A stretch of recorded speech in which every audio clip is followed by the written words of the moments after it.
It was raining in Oxford that morning. Not the kind that insists, but the kind that lingers, indecisive, suspended between air and remorse. The bells of St. Fridswide's began their slow procession of sound just after 10, solemn as if rehearsing for a funeral they had not yet been told about. I had not meant to attend the service. Habit, or perhaps boredom, had drawn me there.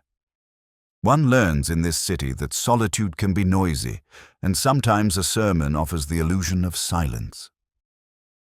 I took my place near the back, behind a pillar streaked with age, where the scent of candle wax and damp wool intermingled. The chaplain, a lean man with the weary grace of someone who had once believed in words, stood at the pulpit. He spoke not to the congregation, but to something hovering above us. Guilt, perhaps, or God. His theme was sin disguised as intellect. I remember that line because it sounded rehearsed, yet trembled at the edges, as if a confession had crept into the homily. A bead of crimson caught my eye, a wine stain spreading across the hem of the pulpit cloth. It shouldn't have mattered, but I found myself watching it more closely than the man speaking. The stain was oddly symmetrical, like a deliberate mark. Beside me, Lewis shifted his weight. The floorboards gave their muted protest. He whispered that the chaplain looked unwell. I murmured something about too much piety and too little breakfast, but my eyes stayed fixed on that bloom of red. It's strange what one notices at the periphery of boredom. A misquoted line from the Psalms, strength made perfect in weakness. Reversed, as though to test who was listening. A tremor in the hand that turned the page. A pause before the word forgiveness. None of it meant anything then, or so I thought. The choir rose for the final hymn. Their voices were boys' voices, pure, almost cruel in their clarity. The chaplain lifted his head, the words faltering just before the blessing. There was a silence, a beat too long, then the soft collapse of fabric, the dull thud of a body surrendering to the stone floor.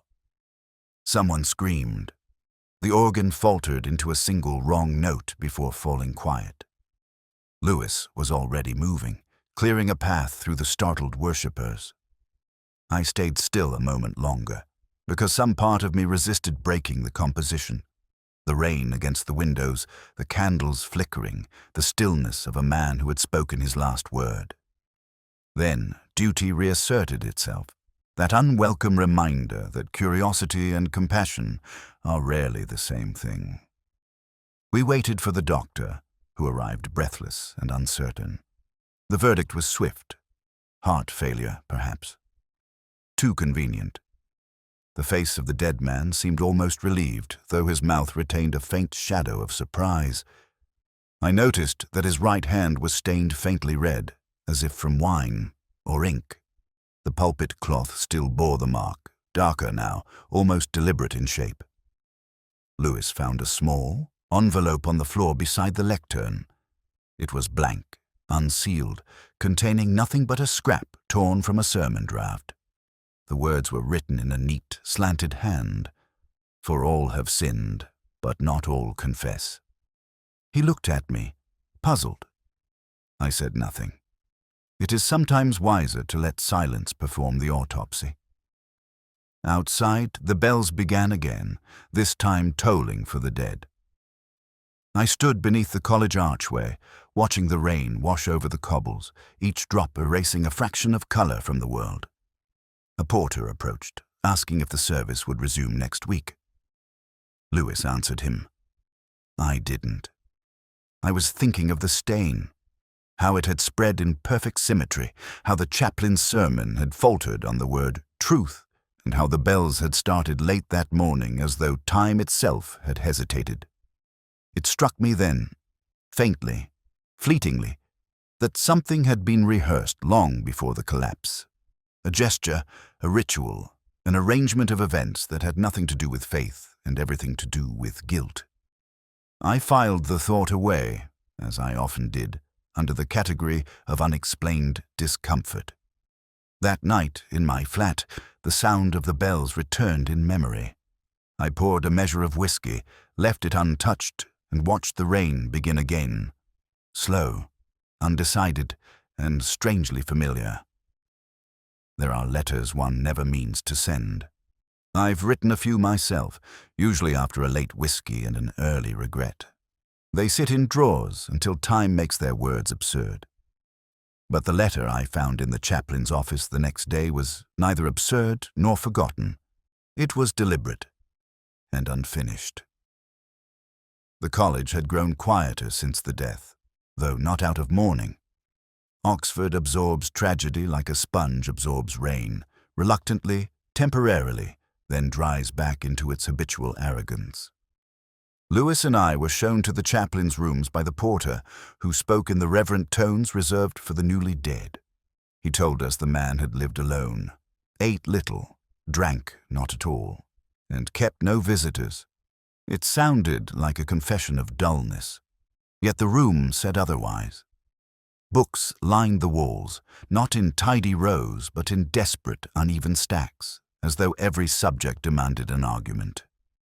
Theology beside erotic poetry, Kierkegaard pressed against a guide to Burgundy wines. The desk was a battlefield of paper and silence. On it lay a half-completed crossword from the Times, a cold teacup, and the letter. Lewis was the first to notice the blue envelope, its flap unsealed, its contents folded twice. He read aloud, hesitantly, "My dear A.D., I have carried this burden long enough. You were wrong to think silence was mercy. It was only cowardice. I will speak before Sunday. May God forgive us both." He stopped there, frowning. No signature, no date. The ink, however, was recent, still faintly glistening in the morning light. I took the page, studied the handwriting. Neat, measured, the kind of script that belongs to a man who rehearses honesty. The mention of A.D. lingered in my mind like a puzzle half solved. A.D. could have been anyone, a parishioner, a donor, a former student.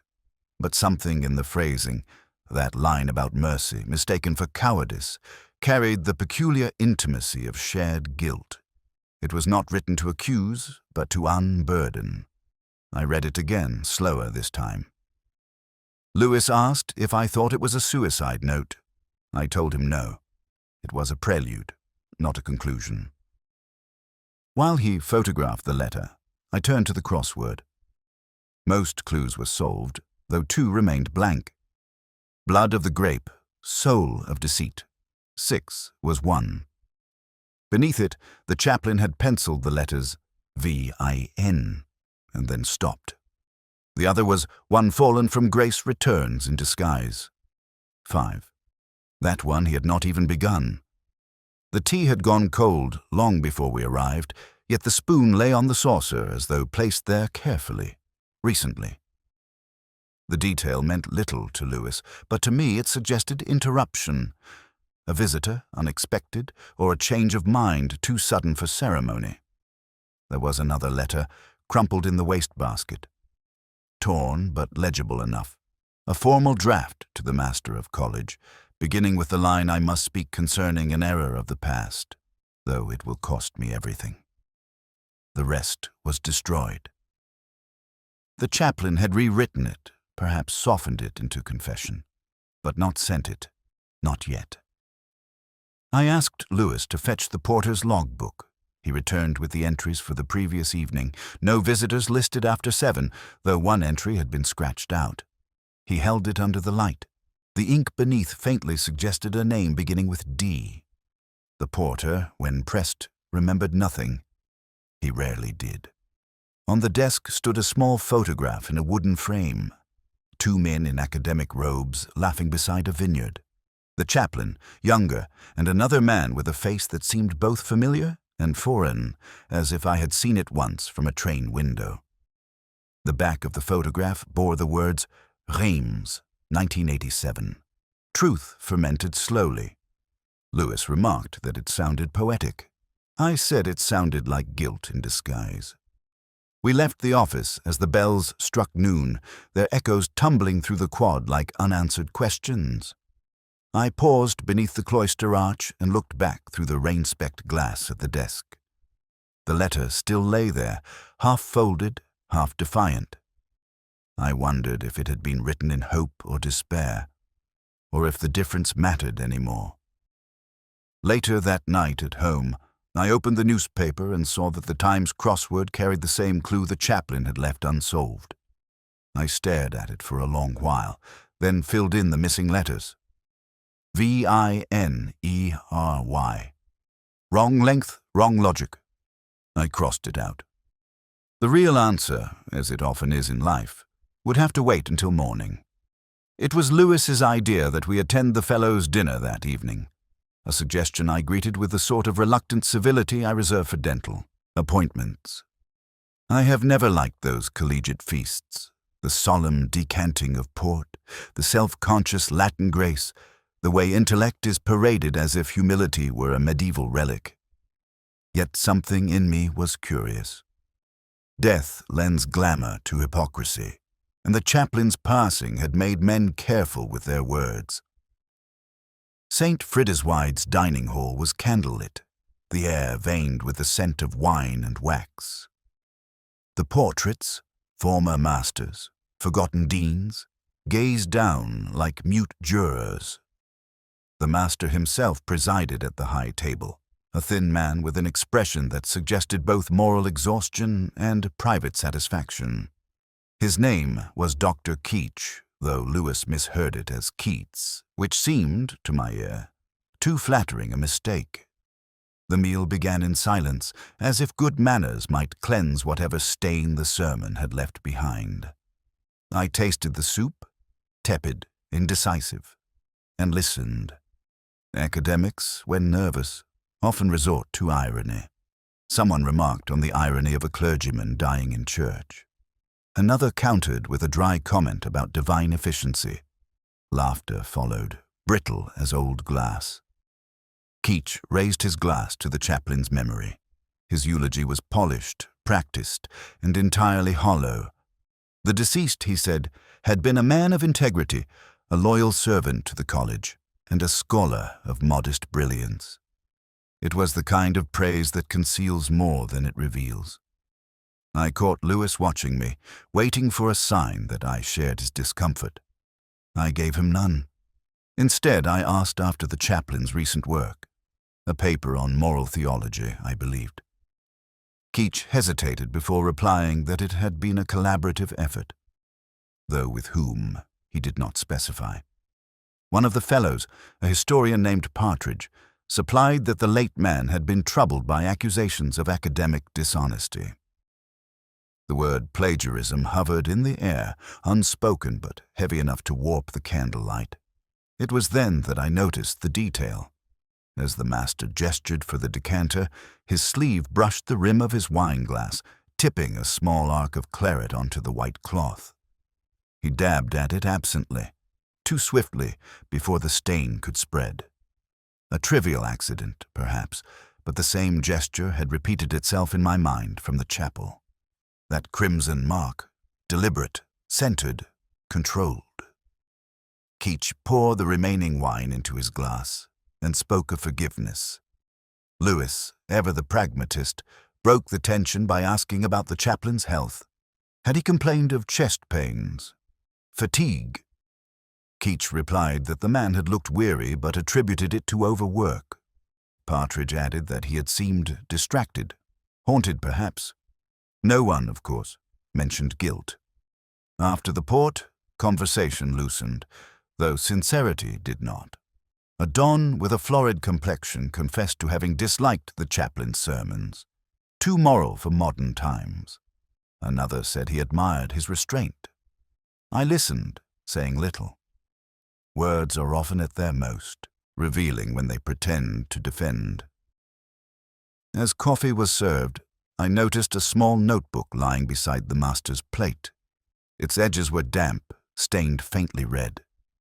He saw my eyes move toward it and slipped it into his pocket with a casualness too studied to be innocent. Later, as we stood in the draughty corridor awaiting our coats, I asked him whether the chaplain had any family. He smiled, weary of formality, and said that the college had always been his family, as if that excused everything. Lewis and I stepped into the night. The rain had returned, soft and persistent, smudging the lamplight into small halos. He muttered that academics could make murder sound like a footnote. I didn't answer. My mind had drifted to the crossword still on the chaplain's desk, the unsolved clue. Blood of the grape, soul of deceit. The answer had begun to tease its way forward through the fog of my thoughts. As we crossed the quad, I glanced back toward the hall. Through the window I could see the master still seated, glass in hand, staring at the stain on the tablecloth as if it might explain something he could not. I've always believed that guilt leaves its fingerprints not on objects, but on gestures, and his had been too rehearsed to be accidental. That night I wrote the words, "Forgery of faith," in my notebook, underlined them once, and poured myself a measure of whiskey. The sound of rain against the glass seemed almost ecclesiastical, a requiem for certainty. It was Lewis who found her name first, Clare Fenwick, though I'd already half expected it. Every investigation, however lofty, eventually turns on a woman whose silence weighs more than her words. The porter said she'd been in the chapel the morning of the death, seated alone in the loft beside the organ. That small detail lingered in my mind, like a wrong note left unresolved. The music rooms of St. Fridswide's were housed in a narrow wing overlooking the cloister garden. I remember the air smelled faintly of polish and rain, that peculiar Oxford damp that seeps into the soul as well as the stone. She was at the piano when we entered, playing something soft, tentative, with too much hesitation to be rehearsal and too much feeling to be accidental. When she turned, her expression did not surprise me. It was the look of someone who had been waiting for interruption. Lewis introduced us, his voice unnecessarily formal. She gestured toward 2 chairs but did not stop playing. The melody wandered like a confession, trying to find the right phrasing. She asked if I had known the chaplain well. I said not at all. It seemed to relieve her, though she disguised it by striking a louder chord. The sound hung in the air, then dissolved. She told us she'd sung at the morning service. The Requiem Mass, ironically rehearsed the night before for an upcoming college performance. The chaplain, she said, had chosen it himself. There was a tremor when she said that, as though the choice had not been entirely professional. I asked when she last spoke to him. She paused, fingers resting on the keys, and said 3 nights earlier, in the cloister after choir practice. A conversation about faith, she claimed. The kind of faith that cannot quite survive confession. Lewis asked the usual questions. How long she'd known him, whether he seemed distressed. Her answers were neat, well rehearsed, as though she'd already given them to herself in anticipation. But there was something evasive in her phrasing, the way she referred to the chaplain always as he, never by name, as if names might still wound. A glass stood beside the piano, water, though the faint stain at its base suggested otherwise. I glanced at it and she noticed. Her hand moved instinctively to cover it, a reflex of guilt so swift it became almost graceful. I told her I'd noticed a hymn book in the loft, its edge marked by what looked like red wine. She smiled, thinly, as if she'd been waiting for that observation too. The boys sometimes bring in bottles, she said, pretending indifference. You can't keep innocence bottled forever, Inspector. Lewis didn't catch the remark's bitterness. I did. When she rose to close the piano, a small envelope slid from beneath the sheet music. She froze, then bent to retrieve it. I caught the initials printed faintly on the corner. A.D. She saw my eyes move, hesitated, and tucked it into her pocket without comment. I said nothing, though the initials echoed the unsent letter we'd found in the chaplain's study. There are moments in an investigation when pressing a point too early kills the truth before it has time to ripen. She asked if we believed it was suicide. I told her belief was a poor substitute for evidence. She nodded, almost grateful for the ambiguity. People like her understand that truth is not the opposite of deceit. It is merely its quieter twin. When we left, the rain had stopped. The garden glistened as if freshly varnished, every leaf holding its breath. Lewis remarked that she seemed fragile. I said fragility can be a form of armor. He didn't answer. He rarely does when the conversation turns inward. Back at my office, I stared again at the chaplain's crossword, the clue still unsolved. Blood of the grape, soul of deceit, 6. A.D. Adrian Daltry. A name flickered from a half-forgotten disciplinary file. Expelled from St. Fitzwide's in the 80s. Theology and forgery, I recalled. Perhaps Clare Fenwick knew more hymns than she admitted, and more sins than she confessed. Before leaving, I noticed something small on my desk. A folded scrap of paper, unsigned. Lewis must have left it from the evidence bag.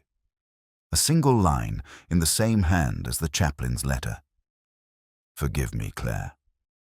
I sat for a while in the silence, listening to the rain begin again, as if rehearsing its own requiem.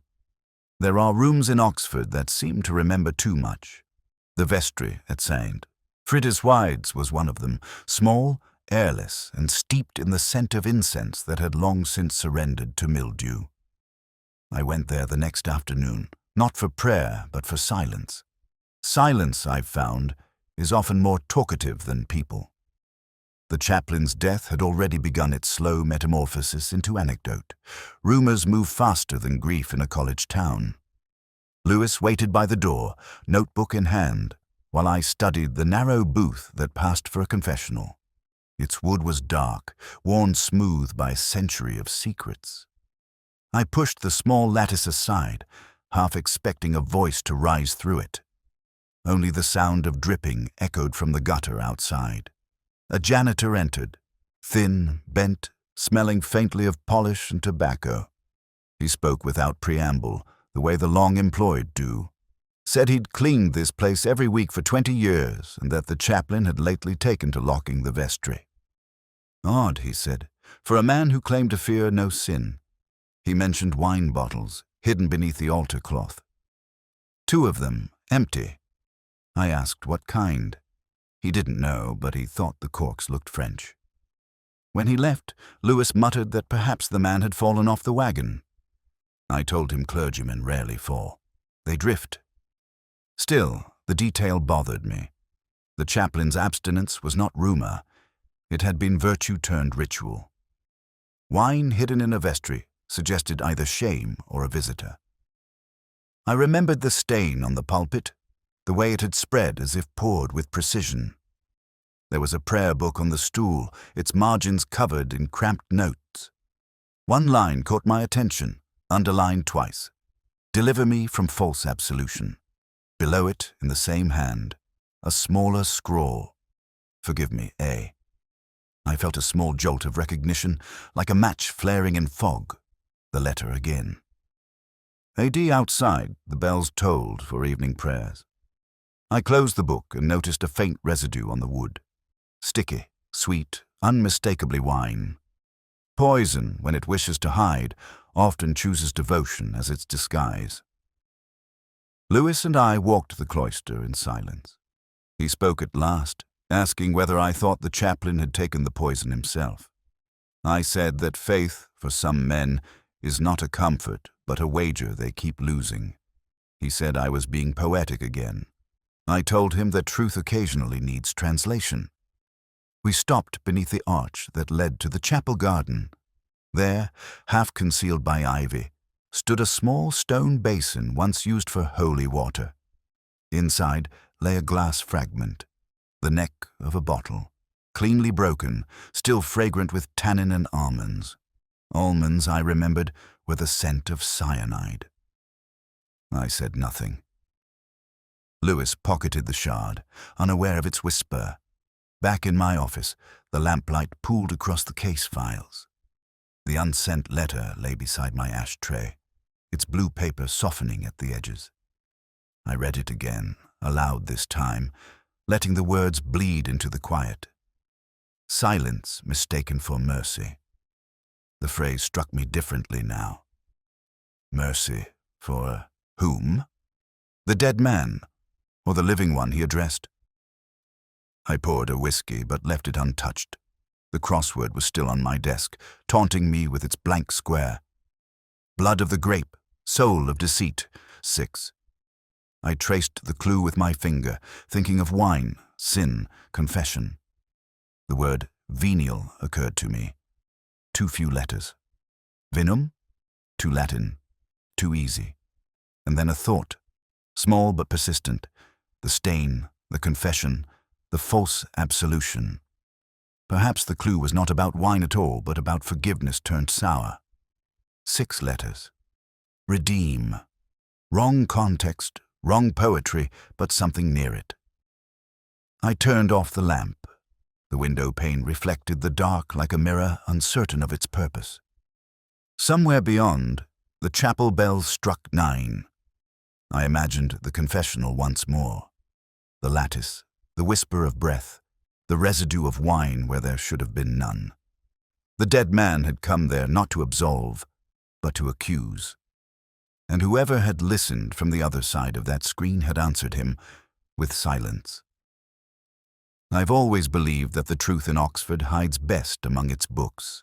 They possessed the perfect camouflage, quiet, dust, and Latin. The morning after the confessional visit, I found myself in the college library, not by plan, but by instinct. A man drawn toward the faintest echo of guilt. The place was nearly empty, save for a librarian who moved with the weary precision of someone long accustomed to other people's secrets. The chaplain's desk had been cleared, but his section, moral philosophy and early theology, remained untouched.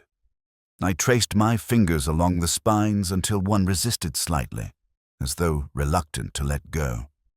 It was a thick volume of sermons by Aquinas, its binding worn to the color of forgotten wine. I opened it at random and found the margins alive with annotation. His handwriting again. The same slanted discipline, the same confession disguised as commentary. Most notes were harmless. Cross-references, half-translated Latin, a few theological doubts too timid to be called heresy. But one phrase stood apart, written with heavier ink as though underlining emotion rather than logic. In vino veritas, sed etiam in peccato. In wine there is truth, but also sin. Beneath it, in smaller letters, a more recent edition, A.D. 1987. Forgive me. I copied the line into my notebook. The date mattered. 1987. A.D. Those initials again, no longer anonymous. Somewhere in my memory the name began to stir. Adrian Daltry, a theology student expelled from St. Fridswide's nearly 40 years ago for falsifying sources. A quiet scandal buried in administrative Latin. Lewis found me there, whispering as though the books could overhear. He said the lab results on the vestry glass had come back. Trace amounts of cyanide mixed with sacramental wine. I told him I'd already expected as much. The surprise, I said, lies not in the poison, but in who poured it. He asked if I had a name. I said perhaps a ghost had one. We left the library together, but I lingered a moment under the clear story light. Dust drifted like slow snow through the air, carrying centuries of breath and ash. I felt the weight of the marginalia in my coat pocket, that scrawl of guilt left to ferment. A.D. 1987. Forgive me. Back at the station, I asked Lewis to pull the college disciplinary records. The file came in an hour later, thin but telling. Daltry had written his dissertation on moral duality, the reconciliation of sin and virtue, and had been accused of copying large portions from an unpublished manuscript belonging to a junior fellow. The same fellow, I now saw, was our late chaplain. The notes suggested the incident had been hushed to protect the college's reputation. Daltry disappeared. The chaplain stayed, rewarded with tenure and guilt. In the margin of the file, someone had penciled a line in Latin, almost as an afterthought. Nullum secretum est quod non revelabitur. No secret is so hidden it shall not be revealed. The same hand as the chaplain's sermon notes. The irony would have amused him once. That evening I returned to the chapel. The air still smelled faintly of wax and disinfectant, a mixture that never quite disguises decay. I stood before the pulpit, the wine-stained cloth now folded neatly aside, and imagined the man rehearsing his final sermon. The words he'd written, about corruption of truth by intellect, were less theology than autobiography. He had stolen a man's work, buried his conscience beneath Latin, and found no forgiveness in faith. Lewis arrived with 2 mugs of tea, his version of mercy. He said he'd spoken to Clare Fenwick again. She admitted knowing Daltry, years ago before the scandal. They'd kept in touch, she said, though never met again until last week. He'd come to Oxford under another name, visiting the chaplain. She hadn't realized who he was until after the death. I stared at the floor where the chaplain had fallen. One tile was darker than the rest, its stone still holding a faint blush of red. I told Lewis the chaplain had likely discovered Daltry's return, that their shared past had finally surfaced. The letter, the confession, the poison, each a fragment of an unfinished sermon on guilt. As we left, I glanced once more at the open book I'd brought from the library. A single page had loosened, marked by a folded scrap of paper. I opened it carefully. The writing was faint, almost erased by time. Truth, like wine, must be consumed in measure. Lewis asked what it meant. I said I wasn't sure. But even as I spoke, the phrase settled somewhere in me. The way guilt does, quietly, without asking permission. It was one of those Oxford evenings that arrive muted and uncertain, as if the city itself had grown tired of knowing too much. The air hung with the residue of incense and rain, and somewhere across the quad, a boy's voice carried through the drizzle. Pure, high, and wholly indifferent to the living. Lewis and I stood in the doorway of the choir room, listening to that voice fade. It was always the innocent who kept the best secrets. The choir master, a small man with thinning hair and the nervous politeness of someone used to apology, had agreed to see us after practice.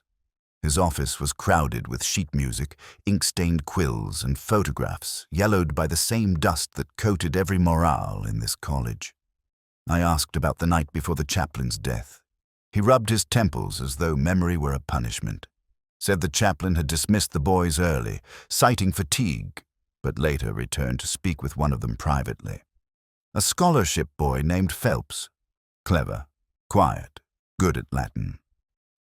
Lewis raised an eyebrow, muttering that clever boys and Latin rarely ended well. I ignored him and asked to see the attendance log. Every name was written in blue ink, save one. Phelps's was in red. A trivial thing, perhaps, yet it struck me that red ink belonged more to correction than attendance. When I asked, the choir master faltered. Said the chaplain had a habit of marking out favorites, though whether for pride or penance he could not say. Phelps was waiting by the piano, his cassock still damp at the hem. A boy of 14, maybe 15. Pale, precise, with the kind of composure that unsettles adults. He met my questions with a composure that felt too rehearsed. Yes, he had stayed after rehearsal. No, the chaplain hadn't seemed ill. They had spoken about the Latin translations he'd been helping with. Which texts? A small collection of hymns, he said, then hesitated. Something about confession, too. Lewis, growing impatient, asked whether the chaplain had drunk anything that night.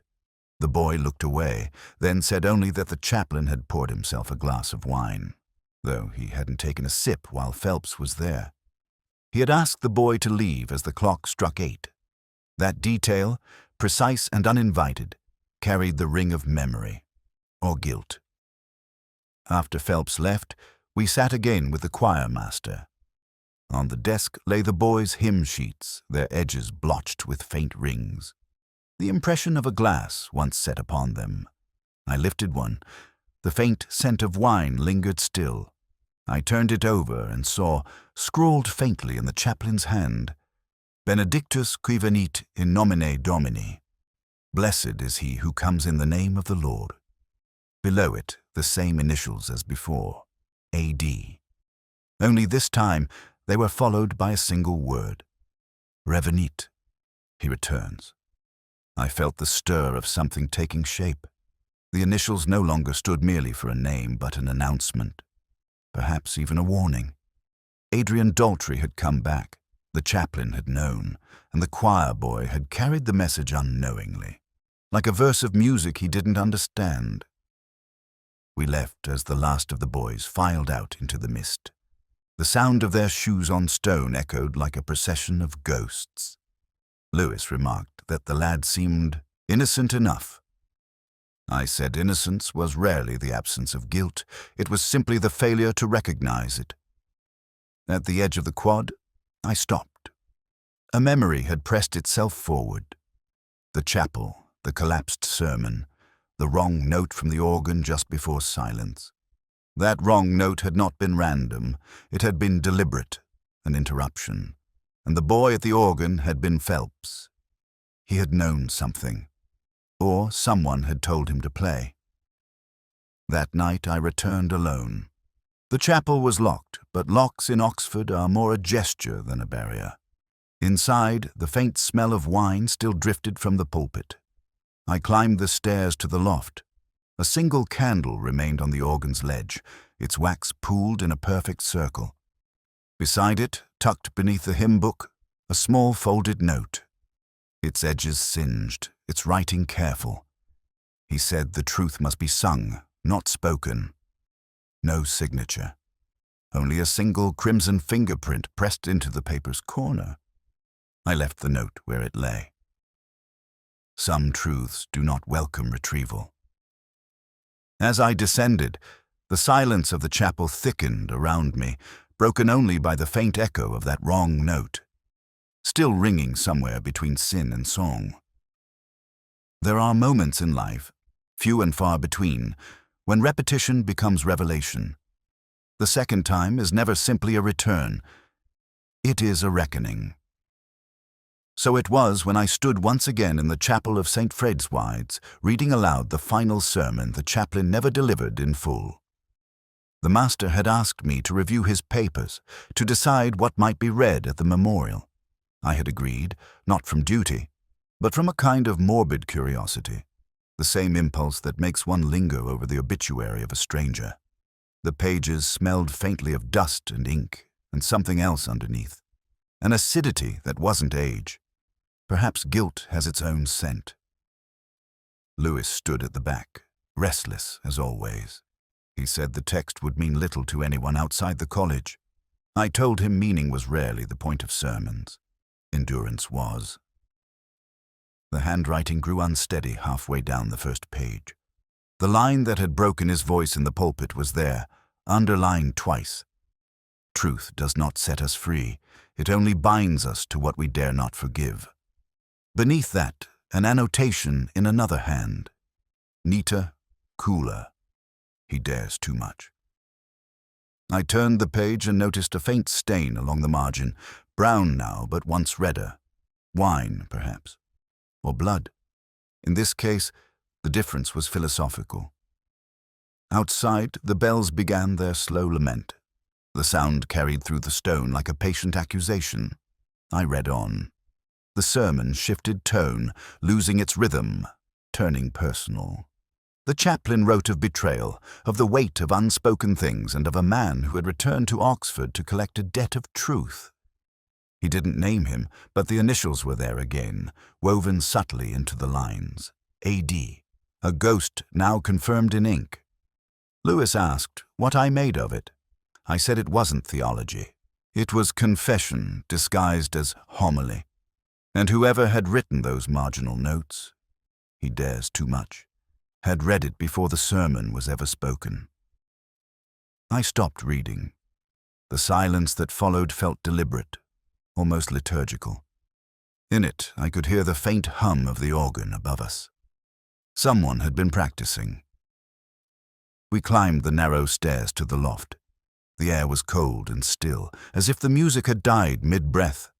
A single hymn book lay open on the stand, its spine cracked, the same passage marked in pencil. Kyrie eleison, Christ eleison. Lord have mercy, Christ have mercy.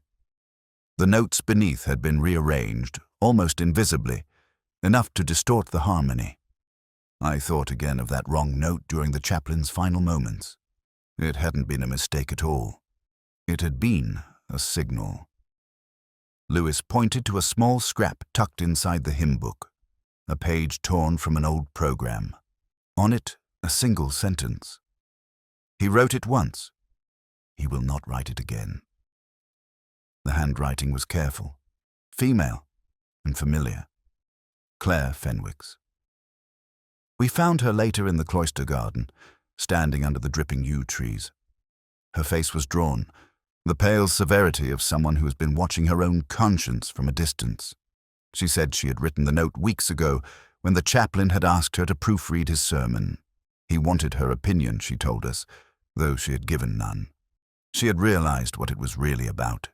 The theft, the betrayal, the man he'd wronged long ago. Lewis asked whether she had seen Daltry. She said she had. Once. In the vestry. He'd come not for forgiveness, but for proof that his name had not been erased. The chaplain had promised to confess publicly. The next morning, he was dead.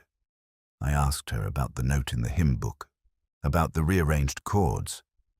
She looked at me for a long time before saying quietly that music had been their language, that the wrong note was a warning, not a message. The chaplain had told her if anything happened to him, the truth would still be heard. When she left, the garden seemed to close around her, the rain thickening into a mist that blurred her shape into anonymity. Later, back in my rooms, I copied the final line of the sermon into my notebook. Only the guilty believe in absolution. It sounded less like theology than autobiography. I poured a measure of whiskey, though I hardly tasted it. The clock struck midnight, slow and uncertain, and somewhere between the echo of the bells and the silence that followed, I heard again that dissonant chord from the organ. Faint, insistent, as though someone had just corrected a mistake that was never meant to be righted. It was Lewis who found the receipt. He brought it to me late in the afternoon, folded twice, still damp from his coat pocket.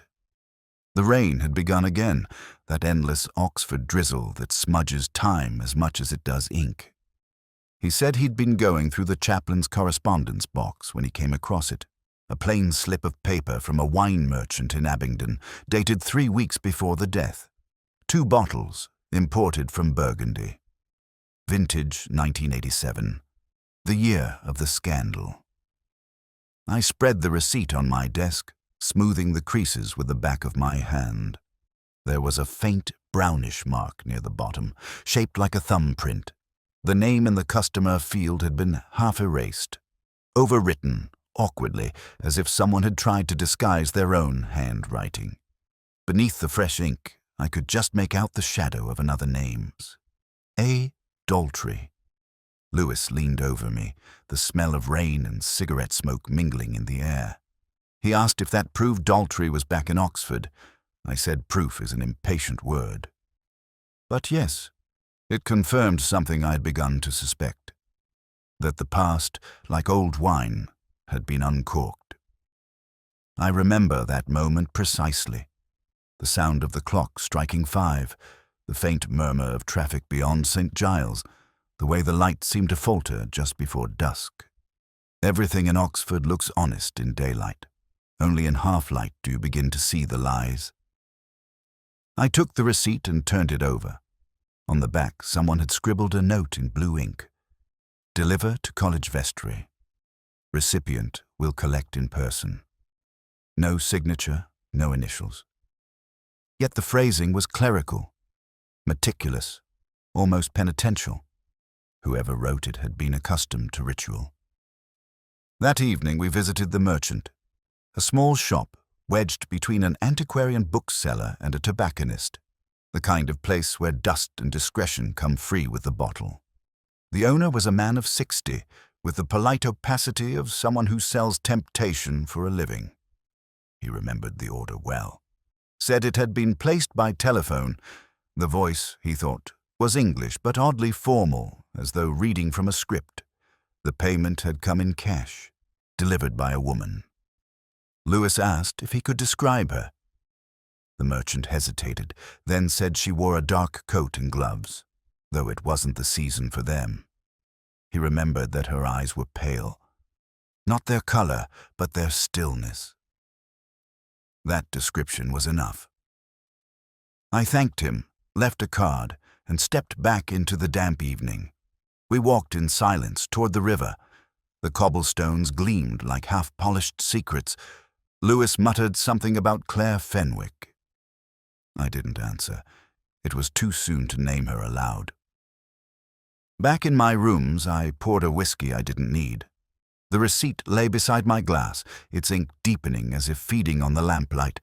I thought again of the vintage, 1987. The same year Daltry's career had ended. The same year the chaplains had begun to flourish. It wasn't coincidence. It was punctuation. The full stop at the end of one man's sentence. The capital letter at the start of another's. Lewis phoned later to say he'd spoken to the delivery driver who handled the merchant's local orders. The wine had been dropped at St. Fridswide's late one Friday evening, signed for by the porter. But the bottles never reached the cellar. The porter recalled handing them directly to the chaplain, who insisted they were for private communion. Private, that word again. Oxford runs on privacy the way churches run on incense. It disguises the stench of what's rotting beneath. I stayed awake past midnight, staring at the receipt until the numbers blurred. The wine had been imported under a label I recognized. Domaine Saint-Augustin, a name that meant nothing to most, but I had seen it once before, in a photograph on the chaplain's desk. Two men standing in a vineyard, laughing into the sun. The chaplain, younger, and the other, unmistakably, Adrian Daltry. The vineyard had been Daltry's father's. I turned the receipt toward the light once more, and saw it then. The faintest indentation near the margin, the outline of a word pressed but not written. Forgiveness. Someone had leaned heavily on the paper, perhaps while drafting a letter. Forgiveness, written but unsent. The story of them both. Outside, the rain eased into a whisper. I folded the receipt, slid it into my notebook, and let the silence settle around me. The wine, the letter, the wrong note in the choir. Each clue circling the same truth, like moths that mistake a candle for salvation. And as the last of the daylight vanished from the window, I found myself murmuring the Latin line that had haunted every margin of the chaplain's books. In vino veritas, sed etiam in peccato. In wine there is truth, but also sin. There is a certain kind of silence that belongs only to Oxford at night. Not peace, exactly, but the hush that follows confession. The city seems to hold its breath, as though listening for the echo of something it has already buried. It was under that kind of silence that I found Daltry. He was waiting in the cloister, seated beneath the stone archway where ivy had long since taken root. The lamps threw an amber haze across the courtyard, catching the faint sheen of rain on his coat. He looked neither afraid nor defiant.